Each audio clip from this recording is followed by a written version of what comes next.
Selling your car to Carvana is as easy as... As easy as pie? Sure. All you have to do is enter your license plate or VIN. As easy as a stroll in the park.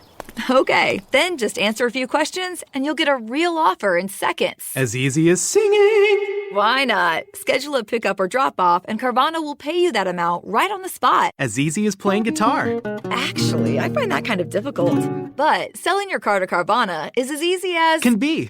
Visit Carvana.com or download the app to get an instant offer today. Welcome to the Human Capital Innovations Podcast. We're your source for personal, professional, and organizational growth and development, where we share original research, explore industry trends, and interview executives and thought leaders from across the globe. We hope you join us often for practitioner-oriented content around all things related to leadership, HR, talent management, organizational development, and change management. Maximize your personal and organizational potential with Human Capital Innovations Podcast.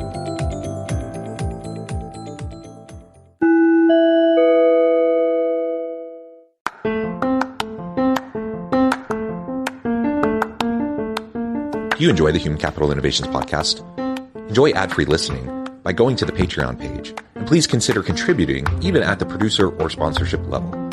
And please leave a review. Thank you for your support.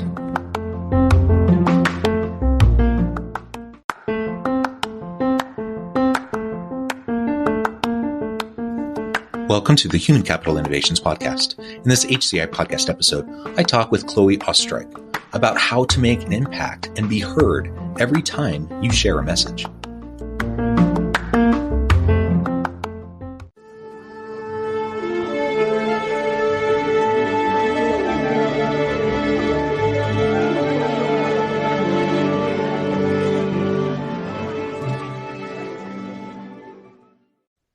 Chloe Oestreich, welcome to the Human Capital Innovations Podcast.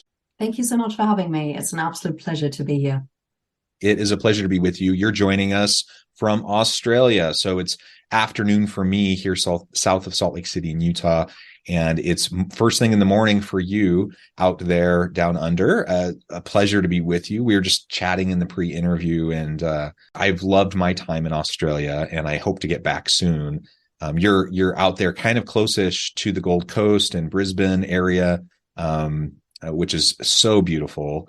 And I'm a little bit jealous, especially this time of year. It's nice and snowy and cold. We got snow last night, and I imagine weather's a little bit nicer for you right now. It's super tropical. It's absolutely beautiful. We're all keeping our toes and fingers crossed because, of course, the wet season is starting. So we're hoping for less rain. We had terrible floods last year. So, but so far, blue sky and very sunny. The whales have departed.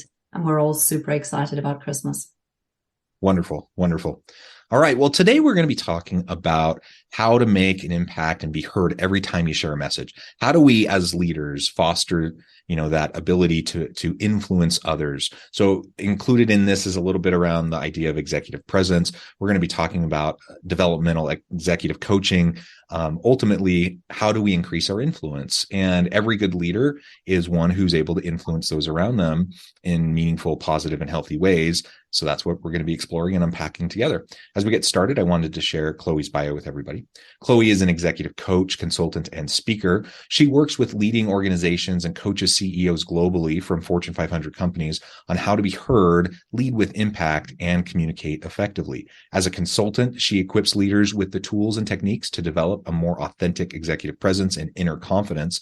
As an executive coach, she sees her role in empowering and stretching individuals to step into self-leadership so they can create dynamic and healthy cultures, foster innovation, and gain greater self-awareness to create meaningful action. I love all of that. Every single thing I just said, I'm like, amen. That's what we need more of in this world. So I applaud you for the good work that you're doing. And I'm excited to learn from you and hear your insights as we have this conversation. Before we dive on into the topic, anything else you would like to share with the audience by way of your background, your personal context, and then we'll dive on in. Oh, thanks for the kind words, John. You know what? What might be worthwhile to share is, especially as we're, starting a new year, I'm so incredibly hopeful and so inspired, and also really excited to see more and more individuals step into self-leadership. And I feel like there is a collective awakening, really. People are waking up and they're really looking at, what does it mean to embody leadership? You know, we can't lead ourselves. It's such a privilege to be doing that, but we can't do that unless we know how to self-lead. And so I feel incredibly privileged and honored at the moment to be working with so many key decision makers who are really walking the talk and who are really digging deep and uncovering, what does it mean for me to show up at work and in life in my true, authentic self? So I'm feeling very hopeful about the future. Well, very good. And I'm wondering if we could start in your bio, part of it, I mentioned authentic executive presence and inner confidence. I really want to unpack that a little bit, because I think sometimes when we talk about influence, that can be conflated with this idea of emotional manipulation, or you're just like the hard salesperson trying to manipulate people towards and push them towards your way of thinking. But I don't think that's really what it's about at all. And a lot of times when I hear people talk about executive presence, I think similarly, sometimes that gets a little bit perverted, and we have these kind of stereotypes of what we think executive presence is. But ultimately, we need to have inner confidence. We need to be authentic to ourselves, which means everyone's a bit different, right? So why don't you describe for us a little bit of what you mean by executive presence and fostering that inner confidence, and how that translates over into healthy influence? And it's a big question to unpack. So there's a wonderful quote by Quentin Crisp, which goes along the lines of, charisma is the ability to influence without logic. And I think that couldn't be more fitting for executive presence. So what is it? Well, there are two parts to this. And I think you're right, John. There is the piece around, how do we actually authentically and meaningfully connect with another human being? And that requires us to be fully present in the moment, to read the audience, to read the person that we're speaking to. So there's that part. And a lot of that has to do with mindset and how present you are and where your focus is. Is it on yourself or is it on the other person? But then there's also this other piece, which is around, what is it that you might be doing in which you might be subconsciously undermining yourself, right? And I don't know whether you remember this, John, but in the early 2000s, there was a study that came out that talked about how we make up our mind within the first 3 seconds of meeting someone. And that's based on the way someone looks, dresses, shakes your hand, and carries themselves. When I came across that, I was flabbergasted. And I thought, that is so unfair, right? So you've got a whole bunch of individuals who might be academically really skilled, who are incredibly knowledgeable, intelligent, left-brained. However, they might not have the necessary skills to be able to meaningfully connect and to, communicate with effectiveness and with confidence. So I drilled into this a little bit further, and I really wanted to uncover what sits behind this, besides this whole piece around how you look, what you wear, and how you shake someone's hand. And I put together a framework which is influenced by Patsy Rodenberg's work. And I've divided executive presence into 3 key pieces, and they are physical, vocal, and mental presence. Now, underneath those sit a number of subcategories. And so if you look at all of these bits, these 3 puzzle parts, they really make up the bigger picture of what executive presence is. Now, I want to be really clear. This is besides experience and expertise. Okay, that's a given. If we don't have that, you'll get caught out very quickly.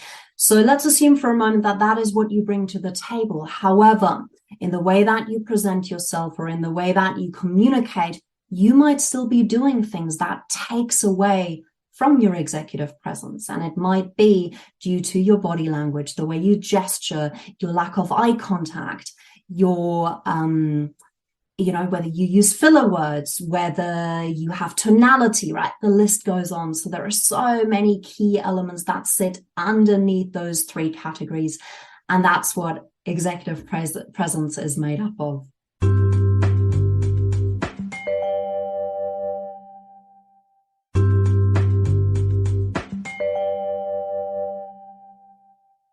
Yeah, and the tricky thing there again is if you're wanting everyone to be authentic, true to themselves, and recognizing that people come from vastly different backgrounds, in cultural backgrounds and values.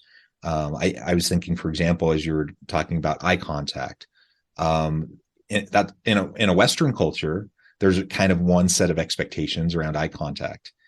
In Far East cultures and many Southeast Asian and Asian countries, there's a very different idea around appropriateness of physical proximity, eye contact, things like that. So part of it is cross-cultural competency and cultural awareness, that we need to be able to navigate these different settings. And also, I think we need to be accommodating to the extent possible, recognizing we all have our own layers of bias, but we need to try to be as accommodating as possible to people who might come from vastly different cultural backgrounds. You're absolutely right. Yes. And that in itself requires a huge level of self-awareness and emotional intelligence, right? So how do I come across? How do others perceive me? But also, who's my audience? Who am I speaking to, right? It's fair to say that if you look at people who are from Asian or Scandinavian countries, I myself am German, we're very composed in the way that we express ourselves. I'm quite clearly not a traditional German because I am far from composed. So, but then you move towards, Italians and South Americans, and they're extremely expressive in the way that they communicate. And that's what makes the world so beautiful and colorful. But it's a really, really important piece that one must take into account. And I'm glad that you've added to that. Yeah, excellent. All right. So as we talk about ultimately the goal of all of this, right, is impact influence. Like we want to accomplish our goals. We want to help, strive for individual, team, and organizational success so that we can continue to add value to the market. And in a hyper-competitive, interconnected, global, complex world, we have to be able to adjust rapidly. So we need to be very agile. We need to iterate, and we have to be able to make impact amidst a shifting landscape, which is really hard. I mean, it's hard enough to be influential and have impact when you can kind of predict what's happening and what's going to happen in the future, at least somewhat. But given the world we're in today with the complexities, the messiness, and the nuance, I think that's probably as hard as it's ever been.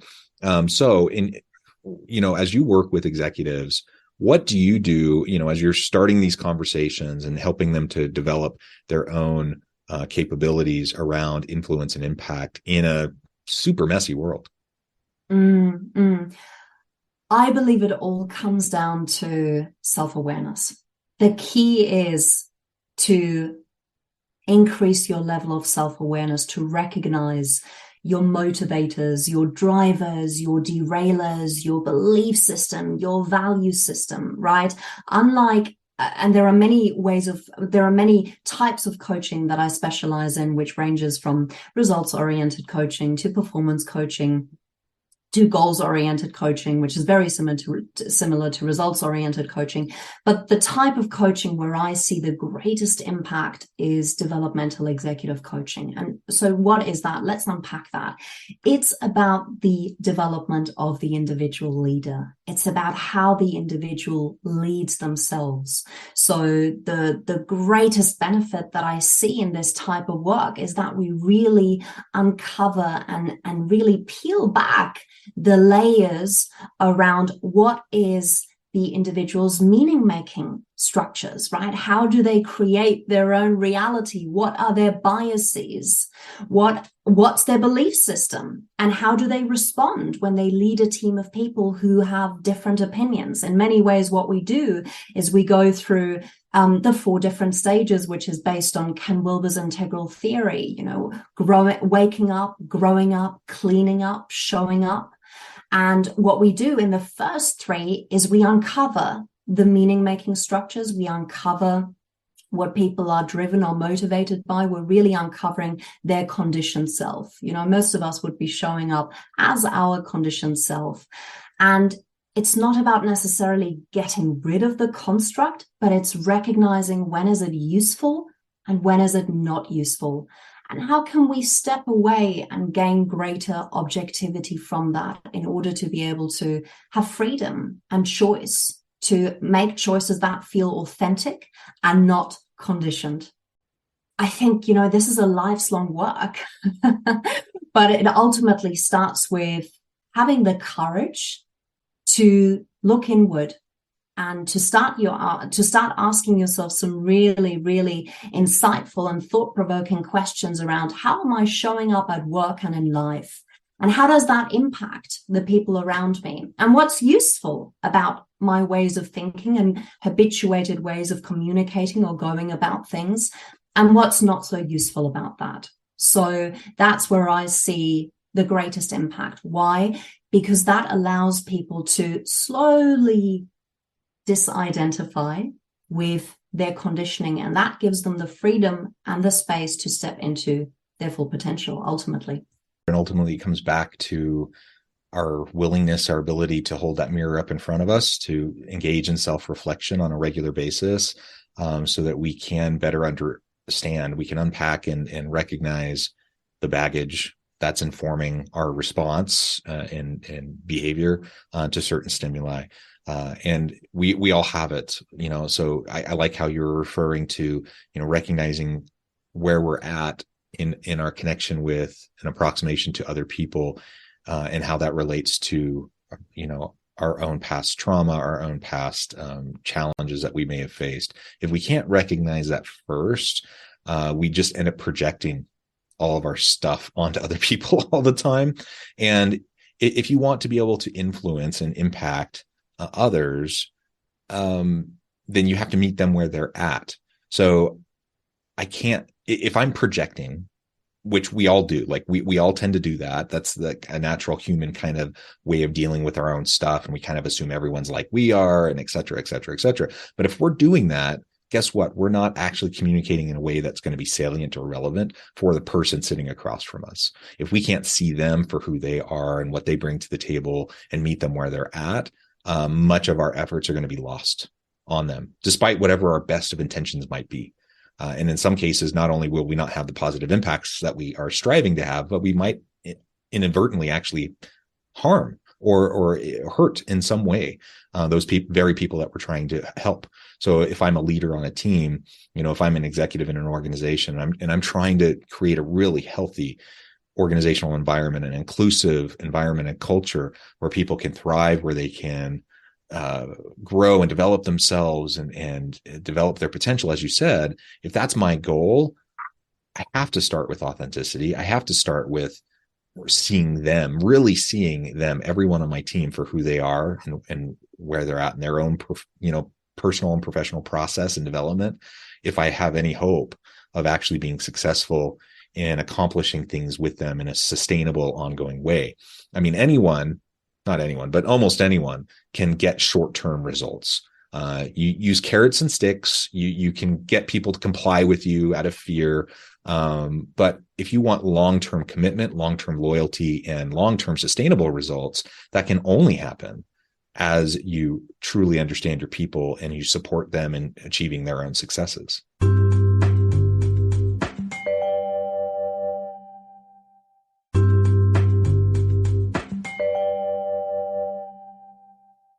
You're absolutely right. And that comes back to emotional maturity, right?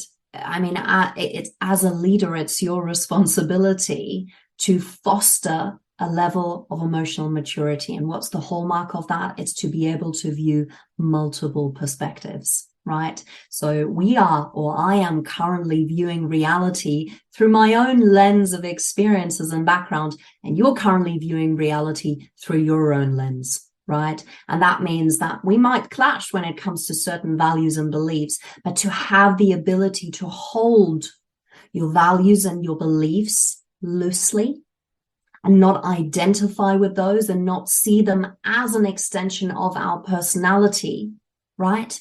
That will allow us the flexibility and the freedom to approach conflict or challenges with a great level of compassion and understanding and curiosity, right? I mean, how often do we show up in a conversation and we're just presuming? And I mean, I can't blame us for that. 95% of how we show up is pre-programmed.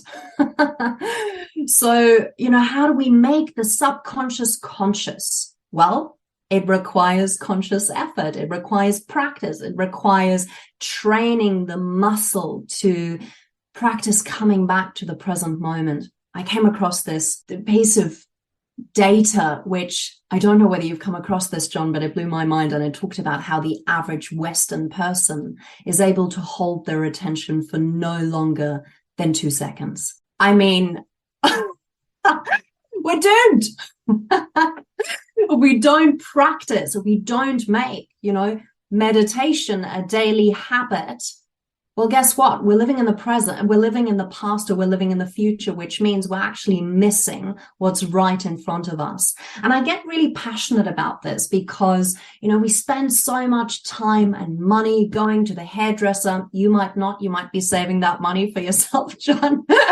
It's for my beard, right? Of course, that's right. That's where you see it. There you go. So we do that, right? But then we also have multiple gym memberships, and we spend so much money on our bodies. Yet most people aren't prepared to spend precious time on their most valuable asset, their brain, their mind, right? Our minds can be incredibly toxic. It can work with us. It can work against us.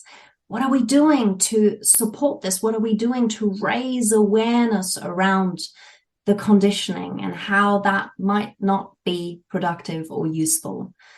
So if there's one thing that I want your listeners to take away from today, is to start to really think about, where are you investing your time and your energy?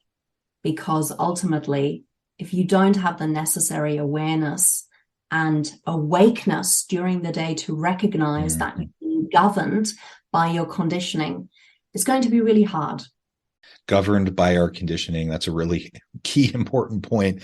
And again, so I'm not like judging other people for making different choices than me. It's me acknowledging and recognizing that everyone has their own stuff. Everyone brings their own conditioning to the table. If I can recognize that and acknowledge that, both in myself and in others around me, in fact, that's the opposite of being judgmental. Now it allows me to be accommodating, to give people space to learn and grow and to lean into their own future potential. And that is the mark of any good leader, to help people achieve their greatest levels of potential. And if I'm thinking about how I'm going to impact in positive ways, how I'm going to influence in positive ways the people around me so that we can achieve really outrageous, tremendous results for the organization and the team, simultaneously while helping them individually to achieve great results and prepare themselves for the next step in their life and their career. If that's my goal, there's a lot more of the kind of the meaty why behind that, that people can see. They can see that authenticity. They can see that desire to build and to help, versus kind of the flip side of the coin. If my pure motive is, extrinsic motivators, where I'm willing to exploit those around me to get ahead, so I can get that next bonus, that nice car, whatever, like those things, there's nothing wrong with money. But if that's my primary focus, I'm not holistically taking care of myself or the people around me. And we're just not going to be as fulfilled. We're not going to be as happy. We're not going to achieve as much either. And that's going to be to everyone's detriment. Well, Chloe, it has really been a pleasure. I know at the time I'm going to have to let you go here in just a few minutes. But before we wrap things up for today, I just wanted to give you a chance to share with the audience how they can connect with you, find out more about your work, your team, and then give us a final word on the topic for today. Yes. So people can find me on LinkedIn. You simply type in my first name, Chloe, and my very tricky last name, which is spelled Oestreich. I forgot to mention this at the start of the podcast. I was so engrossed in this wonderful conversation. I actually put together, because I'm so conscious that most of your listeners would be listening to this podcast while they're dropping their kids off at school, or while they're cooking dinner, or while they're on the run. And so they might not have a notebook or pen at hand. So I've actually put together a free video training, which talks a lot about some of the themes that we discussed. So people are more than welcome to jump on this and get free access. And they can find that on www.co-consultancy, that's all one word, .com.au/, and then it's HCI, which of course stands for Human Capital Innovations. Otherwise, you can find me through my website, which is www.coconsultancy.com.au. I am very active on LinkedIn. If you sign up to my newsletter, I publish a weekly or fortnightly 3 to 5 minute video, which people find really insightful. And it always revolves around the topics around, executive presence. What does it look like for me to step into my true, authentic self? How can I learn more about my conditioning? What does it mean to have the ability to really influence and inspire and meaningfully connect with the people that I'm working with? And also, how do I empower others to step into their full potential? So topics very much revolve around self-leadership, which is, you're listening to this and you are in a leadership position. I hate to be upfront, but it is your responsibility. If you have the privilege to lead a team of people, you must take responsibility to first lead yourself. Otherwise, this is going to fall down like a house of cards. Well said, Chloe. This has just been a fantastic conversation. I encourage my audience to reach out, to get connected, find out more about what Chloe can do for you. And as always, I hope everyone can be healthy and safe, that you can find meaning and purpose at work each and every day. And I hope you all have a great week. Do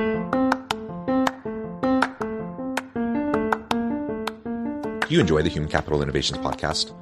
Enjoy ad-free listening by going to the Patreon page. And please consider contributing even at the producer or sponsorship level. And please leave a review. Thank you for your support.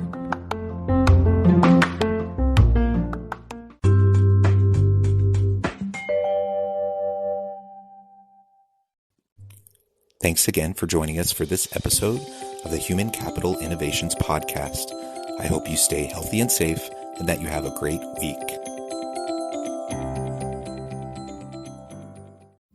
Ew, gotta get rid of this old Backstreet Boys t-shirt. Tell me why. Because it stinks, boys. Tell me why. I've washed it so many times, but the odor won't come out. Tell me why. No, you tell me why I can't get rid of this odor. Have you tried Downy Rinse and Refresh? It doesn't just cover up odors, it helps remove them. Wow, it worked, guys. Yeah. Downy Rinse and Refresh removes more odor in one wash than the leading value detergent in 3 washes. Find it wherever you buy laundry products.